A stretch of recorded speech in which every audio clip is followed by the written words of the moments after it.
யாழ்ப்பாணம் போதனா வைத்தியசாலையில் நடந்த விசித்திர சம்பவம் ஒன்று பலரது கவனத்தையும் ஈர்த்து வருகின்றது. நேற்றைய தினம் நடந்த இந்த சம்பவம் தொடர்பில் மேலும் தெரிய வருகையில், நேற்று மாலை நோயாளர்களை பார்வையிடும் நேரத்தின் போது வைத்தியசாலையின் 24ஆம் இலக்க விடுதியில் மக்கள் பலரும் தங்கள் உறவினர்களை பார்க்க வந்திருந்தார்கள். இதன்போது அந்த மக்களோடு மக்களாக நாய் ஒன்றும் விடுதியினுள் நுழைந்துள்ளது. குறித்த நாய் எந்தவித தயக்கமுமின்றி விடுதியினுள் நுழைந்துள்ளது.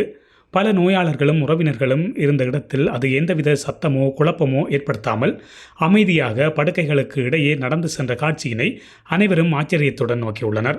சிலர் சிரித்து கொண்டும் சிலர் மனதில் உருக்கியும் அந்த காட்சியை ரசித்துள்ளனர்.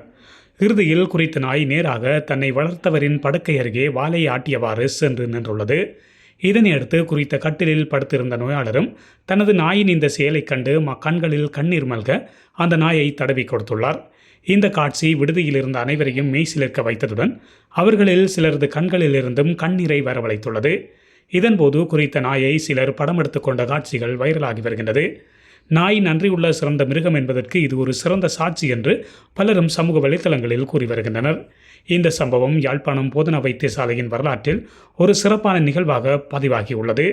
மனிதன் மற்றும் மிருகம் இடையிலான அன்பின் உறவை நினைவுபடுத்திய இந்த நிகழ்ச்சி அன்பு, உண்மை, நம்பிக்கை ஆகியவை எங்கு இருக்கின்றன என்பதற்கான மிக சிறந்த எடுத்துக்காட்டாக பதிவாகியுள்ளதாகவும் கூறப்படுகின்றது.